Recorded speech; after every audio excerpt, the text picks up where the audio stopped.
Halo pemirsa Liputan 6 SCTV sedang viral kali ini akan membahas mengenai program makan bergizi gratis Presiden Prabowo yang akan dimulai pada pekan depan hari Senin tepatnya di 6 Januari 2025. Nah, seperti apa mekanismenya dan juga persiapannya? Kita akan membahasnya sudah bergabung bersama dengan saya Dede Prayudi, juru bicara Kantor Komunikasi Kepresidenan atau yang kerap kita sapa ini biasanya dengan Mas Uki. Halo, selamat sore Mas Uki. Terima kasih sudah bergabung.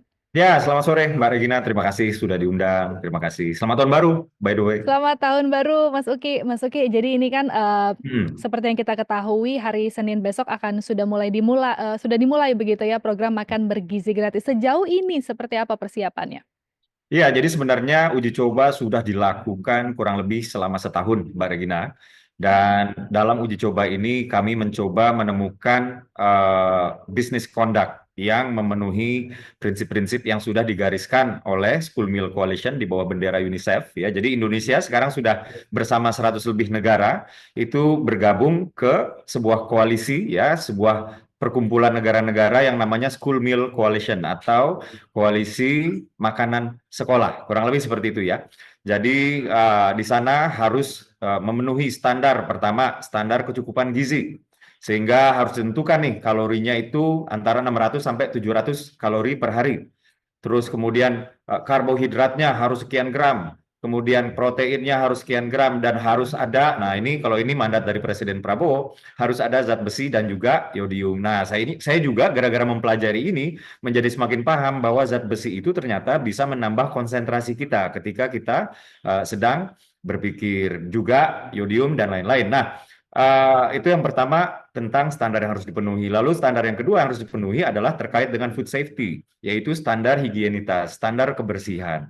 Sehingga dalam hal ini misalnya kalau misalnya kawan-kawan ini pergi ke dapur MBG ya, atau kalau bahasa teknisnya disebut SPPG atau Satuan Pelayanan Pemenuhan Gizi ya.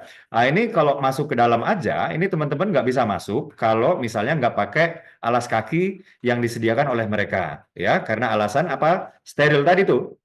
Lalu untuk masuk ya, teman-teman harus pakai masker, teman-teman juga harus pakai penutup rambut. Untuk mereka yang bekerja di dapur itu juga harus memakai sarung tangan, sehingga higienitas ini betul-betul terjaga sekali, sangat terjaga sekali. Kita tidak ingin anak-anak kita itu nanti di dalam prosesnya pemerintah maksudnya baik, malah kena food poisoning. Misalnya seperti itu ya, kita sangat tidak menginginkan itu. Jadi ini kaitannya dengan food safety. Lalu yang ketiga, standar yang harus dipenuhi itu adalah tata kelola limbah yang berkelanjutan, Mbak Regina. Sehingga kita akan temukan nanti ya, makanan tersebut tidak disajikan dengan menggunakan bahan-bahan yang akan merusak kualitas tanah kita, yang akan menyebabkan pencemaran lingkungan. Jadi untuk penyajiannya aja, itu dia memakai apa namanya, stainless steel gitu. Jadi tray-nya itu terbuat dari stainless steel. Kemudian ditutup menggunakan fiber, ada yang pakai stainless steel juga tutupnya, ada juga yang menggunakan fiber, kurang lebih seperti itu ya. Dan di sana sama sekali tidak akan digunakan plastik. Saya ulangi lagi, di sana sama sekali tidak akan digunakan plastik. Dan kemudian limbah makanannya ini juga akan diolah lagi untuk kemudian menjadi pupuk dan pakan ternak untuk diberikan lagi kepada penyuplai bahan baku yang dalam hal ini adalah petani, peternak, pekebun, dan lain-lain. Nah, tiga standar inilah yang kami susah payah bekerja siang malam ya untuk kami temukan bisnis conduct-nya yang terbaik, best practice-nya seperti apa, gimana caranya supaya lebih efisien dan lain-lain. Nah, alhamdulillah akan tiba saatnya ya bahwa negara ini ya akan betul-betul memulai program makan bergizi gratis dan ini akan dilaksanakan. Ini ternyata sekolah itu ada yang masuknya tanggal 6 ya, ada yang masuknya tanggal 13 dan lain-lain. Tapi yang jelas BGN Badan Gizi Nasional ya, tadi saya baru saja melakukan rapat koordinasi dengan BGN itu menyatakan bahwa telah siap ya, telah siap 5.000 SPPG atau dapur MBG gitu. Nah, hanya saja memang untuk betul-betul kick off ini nggak semua 5.000-5.000-nya memungkinkan karena ada kesiapan tadi itu, sekolahnya juga ada yang masih libur ya, atau perangkat-perangkat di desa tersebut dan lain-lain mungkin juga masih libur dan lain-lain. Jadi secara bertahap ya, misalnya sekarang di tanggal 6 dimulai sekian gitu. Nanti tanggal 7 udah nambah lagi, tanggal 8 nambah lagi, tanggal 9 nambah lagi. Cuman yang jelas ya telah direncanakan bahwa nanti di tanggal 2 Februari itu sudah mencapai 937 titik SPPG atau titik dapur MBG tadi. Demikian, Mbak Regina. Baik, artinya di bulan Januari sampai dengan Februari ini tadi dimaksimalkan untuk jumlahnya begitu ya, Mas Betul, Uki. Tapi kan tadi Mas betul, Uki menyampaikan bahwa pemerintah telah menyiapkan standar-standarnya sendiri yang tadi sudah betul. disampaikan. Tapi kan Ya. bagaimana dengan mekanismenya di lapangan, Mas Uki? Siapa yang nanti akan mengawasi bahwasanya standar-standar ini juga dilakukan dengan baik sampai dengan penerima? Siap. Jadi dapur MBG atau SPPG ya bahasa teknisnya, Mhm, ini eh, harus juga memenuhi beberapa hal ya terkait dengan personalianya. Hal yang pertama ya, ini orang-orang yang bekerja di sana ini diharuskan warga lokal karena memang salah satu tujuan dari program MBG ini adalah menghidupkan ekonomi lokal. Lalu syarat keduanya harus ada 3 orang yang menjadi kekuatan mereka, yaitu apa? Satu, kepala dapur, ya, atau kepala SPPG, atau yang dalam bahasa teknisnya disebut SPPI. Nah, ini saya nggak mau terlalu teknis nih istilahnya nih, biar teman-teman bisa apa namanya menangkap betul, dengan mudah ya. mhm, Lalu yang kedua adalah akuntan, atau bisa dikatakan bendahara lah kalau dalam bahasa umumnya ya. Lalu yang ketiga adalah nutritionist atau ahli gizi ya bahasa umumnya. Nah, 3 inilah yang kemudian memastikan semuanya. 3 inilah yang langsung ya, langsung berkoordinasi secara terpusat. Ingat ya, MBG ini mekanismenya itu koordinasinya itu centralized. Jadi dia langsung terpusat ke BGN yang dipimpin oleh Prof. Dadan Hindayana. Nah, itu yang pertama ya terkait dengan metode kerjanya yang sentralistik. Lalu yang kedua adalah di sana juga kalau kita ke SPPG di sana ada sebuah layar.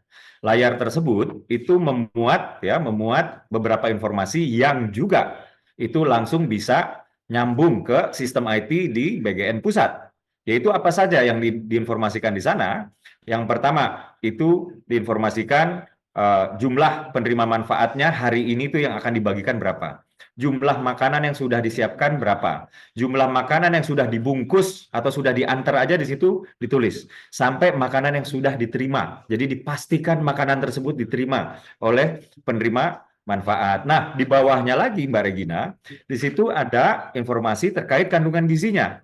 Jadi di bawahnya lagi hari ini menunya apa ya. Nah, dari menu ini kalorinya berapa, karbohidratnya berapa, proteinnya berapa, zat besinya berapa, yodiumnya berapa dan lain-lain. Nah, inilah dia mekanisme monitoring yang tadi saya maksud ya, dan mhm. ini langsung bisa diakses ya, langsung bisa diakses oleh BGN Pusat dan juga institusi kepresidenan. Jadi kami bisa tahu betul ya per hari itu angkanya itu berapa-berapa saja. Nah, kalau kita berbicara mekanisme penyaluran.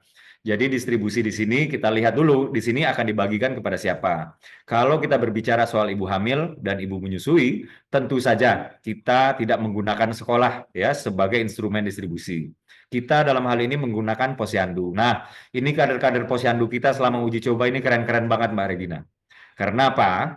Karena kan makanannya ini seminggu itu 2 kali tadi saya mendengar ya. Seminggu itu 2 kali itu ibu-ibu menyusui, ibu-ibu hamil itu berkumpul di sana gitu untuk mengambil makanannya. Lalu juga ada yang diantarkan gitu. Nah, kemudian saya nanya, kalau yang diantarin ini gimana nih stainless steel-nya kan harus dikembalikan.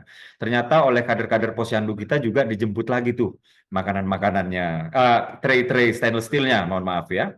Termasuk juga sisa-sisa kalau memang ada. Nah, inilah yang dilakukan untuk mendistribusikan kepada ibu hamil, ibu menyusui, dan juga anak-anak balita. Kurang lebih seperti itu. Nah, terkait dengan anak-anak sekolah, kalau kita Mhm. berbicara SD, ya, Madrasah Sanawiyah, sampai dengan tingkat SMA, nah ini distribusinya akan melibatkan sekolah dan pesantren.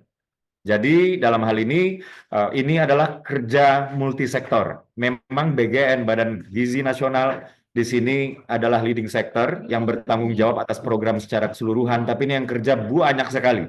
Banyak sekali. Kementerian Agama, Kementerian Agama dalam hal ini bekerja untuk memastikan bahwa distribusi di pesantren-pesantren itu bisa terjadi dengan baik, bisa terlaksana dengan baik. Kementerian Pendidikan dan Dikdasmen ya, Pendidikan Dasar dan Menengah ini untuk sekolah-sekolah.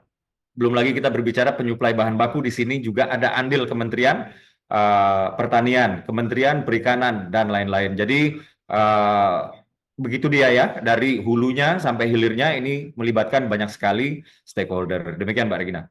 Baik Mas Uki, dari yang sudah Mas Uki sampaikan tadi kan ini kan optimistis sekali juga ya, memang berjalan dengan baik begitu kan, kalau kita dengar juga kita jadi, semakin tidak sabar untuk melihat seperti apa nih nanti, karena pemerintah sudah menyiapkan, sesuatu yang maksimal gitu kan. Tapi Ya, evaluasi tadi Mas Uki sebutkan sudah berlangsung selama berbulan-bulan. Nah selama ya, evaluasi yang sudah, bukan evaluasi maksud saya, uji coba yang ini kan ya. sudah dilakukan selama berbulan-bulan. Nah pasti kan ada evaluasi Mas dari uji coba yang sudah kita lakukan selama ini. Nah apa yang paling apa ya, yang harus dilakukan oleh pemerintah terkait evaluasi selama uji coba berbulan-bulan ini yang harus diambil tindakan gitu? Ya, jadi kendala-kendala yang pernah kami temukan dan alhamdulillah sudah kami temukan jalan keluarnya atau sedang dieksekusi jalan keluarnya, itu adalah terkait dengan ketidakmerataan kesiapan infrastruktur, ketidakmerataan kesiapan instrumen pendukung, ketidakmerataan kesiapan sumber daya manusia. Jadi tadi saya sudah katakan bahwa sumber daya manusianya itu harusnya lokal. Kadang-kadang kayak gitu ya. Nah, Mhm, ini kan kadang-kadang kita kepengennya itu SDM-nya itu sampai dengan kepala dapurnya itu lokal. Kita kepengennya begitu. Atau mhm, ahli gizinya lokal. Tapi kan tidak semua sarjana penggerak pembangunan atau nutrisionis gitu misalnya ya, itu mhm, apa namanya berasal atau tidak semua daerah punya sarjana-sarjana tersebut. Kurang lebih sih oke, seperti itu ya.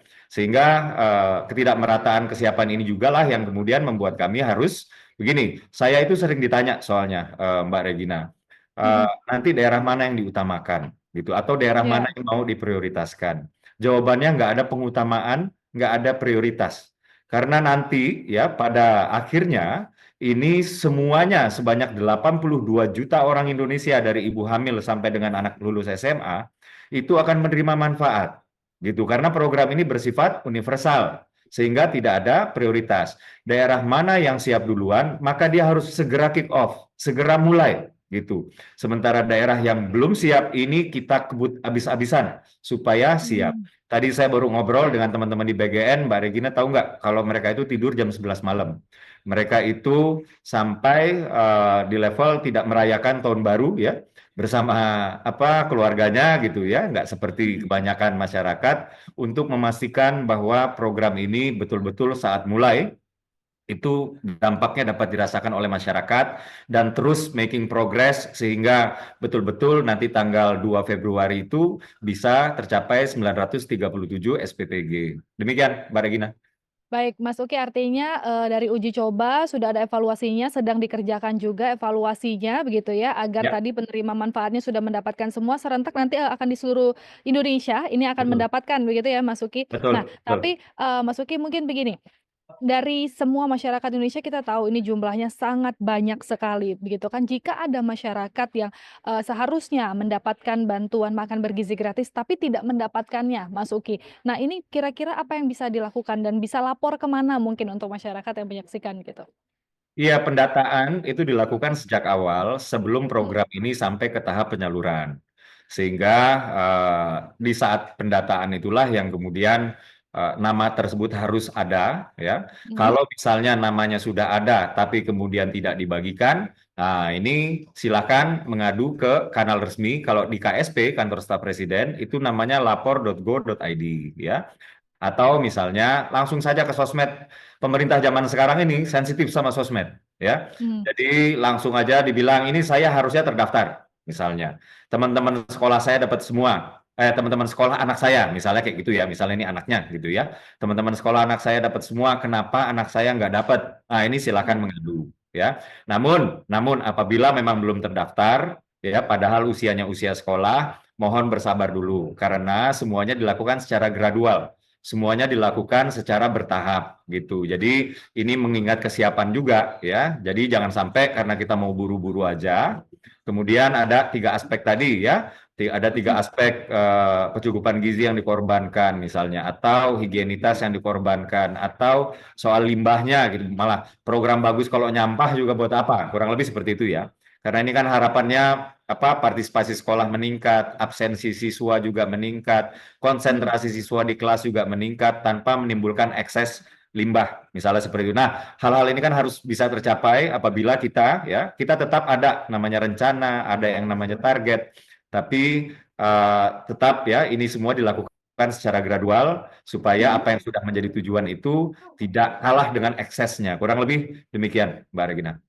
Tapi Mas Uki ada nggak hal-hal atau langkah apa yang akan diambil oleh pemerintah sendiri jika, amit-amit begitu ya, adanya Ya. terjadi penyelewengan dalam pelaksanaan program ini sendiri nantinya? Iya, penyelewengan ini kami sangat-sangat minimalisir sekali ya. Mhm. Itulah kenapa kami memakai SPPG ya, bukan kalau orang bahasa komersial itu kan catering ya. Sehingga anggaran itu memang betul-betul diawasi oleh BPK ya.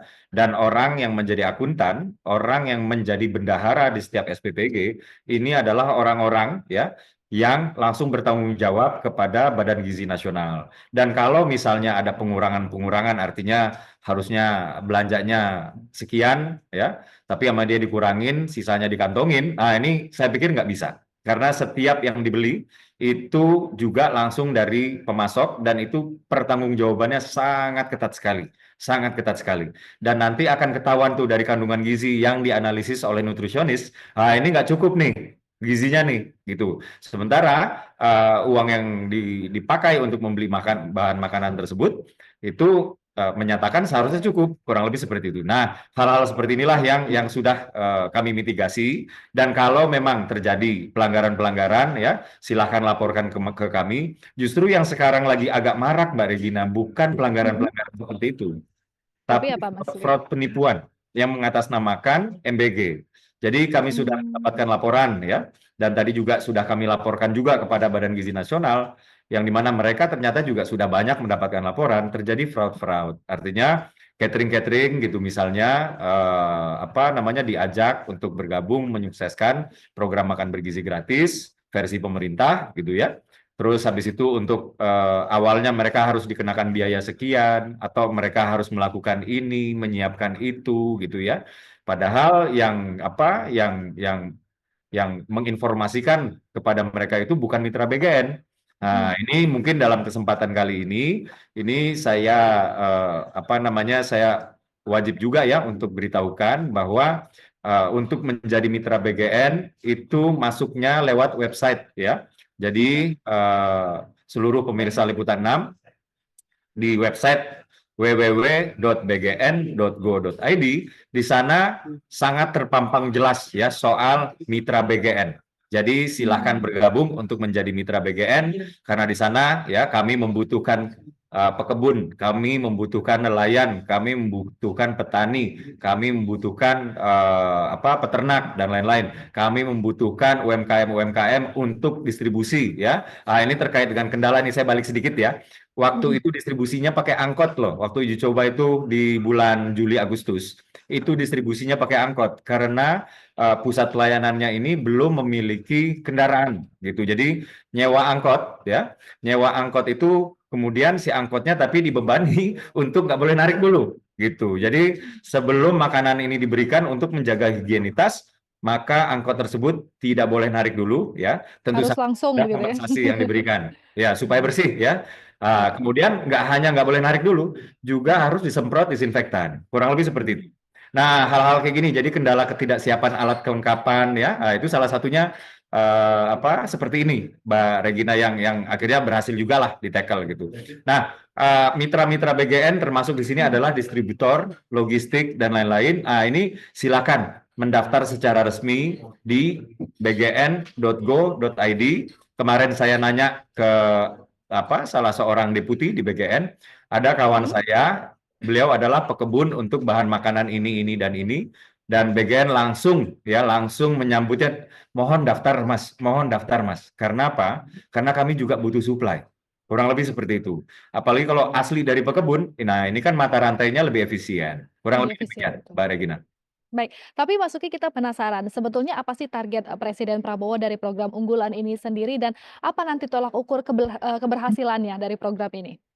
Iya, jadi begini. Jadi sebenarnya ini adalah sebuah bagian integral di dalam upaya negara untuk mewujudkan Indonesia Emas 2045. Karena apa? Karena pada tahun 2045 nanti, Mbak Regina, Indonesia itu nggak punya pilihan. Ya, kalau kita nggak jadi negara maju, maka kita terjebak di middle income trap atau jebakan kelas menengah. Nah, untuk menuju ke sana, ya, tentu saja kita harus memiliki SDM-SDM yang cerdas, yang sehat, yang tangguh. Nah, ini saya buka sedikit data ya. Jadi pada tahun 2023 kemarin, Kemenko PMK itu menemukan bahwa sekitar 32% anak Indonesia yang masih sekolah, sekitar 45 juta orang, ternyata menderita anemia. Ya, saya ulangi lagi, 32% anak sekolah di Indonesia yang jumlahnya 45 juta menderita anemia, dan ini kaitannya dengan gizi. Jadi anak tersebut belum tentu lapar, ya, tapi gizinya nggak cukup. Ya, itu yang pertama. Lalu temuan yang kedua adalah ternyata Mbak Regina ada 40% lebih anak Indonesia yang sekolah itu kalau sekolah berangkat dengan perut kosong. Tentu saja ini mempengaruhi konsentrasi dan kualitas mereka ya di dalam menangkap ya materi-materi yang diajarkan atau aktivitas fisik untuk motorik dan lain-lain. Dan ada temuan lagi, ternyata lebih dari separuh dari seluruh anak Indonesia itu memiliki pola makan yang nggak sehat. Dan pola makan nggak sehat ini nggak selalu kaitannya dengan ekonomi loh.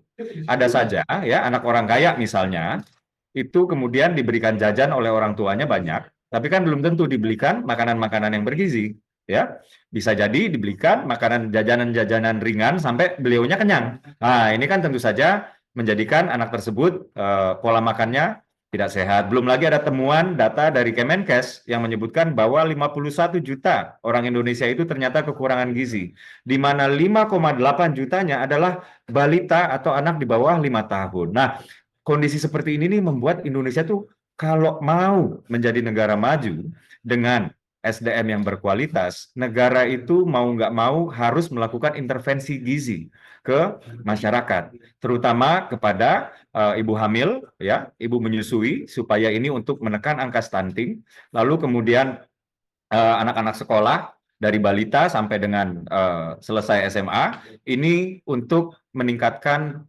kualitas si anak tersebut, yaitu kecerdasannya tadi, ya, termasuk juga kesehatannya tadi, termasuk juga ketangguhannya. Yang saya maksud tangguh ini kan kadang-kadang ada juga nih anak-anak ini hujan-hujanan dikit udah langsung demam Mhm. atau apa sedikit langsung kenapa. Nah, ini dia yang kita target. Nah, untuk indikator resminya itu disebutnya indeks pembangunan manusia.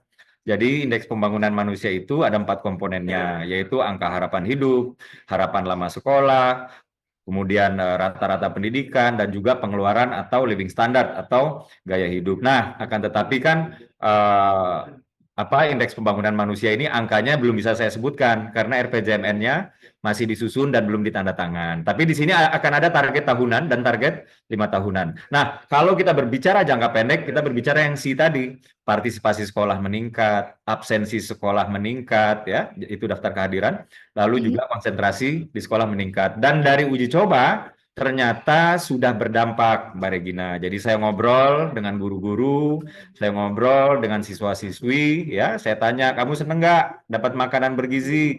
Oh, seneng banget, Pak. Kenapa? Kok senang? Ya, sekarang saya makan daging setidaknya seminggu sekali. Sebelum ada program ini, nah, setahun sekali aja udah bagus saya makan daging. Itu pun kalau saya dapat jatah dari Idul Kurban. Kurang lebih seperti itu. Saya tanya ke guru, bagaimana Ibu? Ini absensi anak-anak semenjak ada uji coba.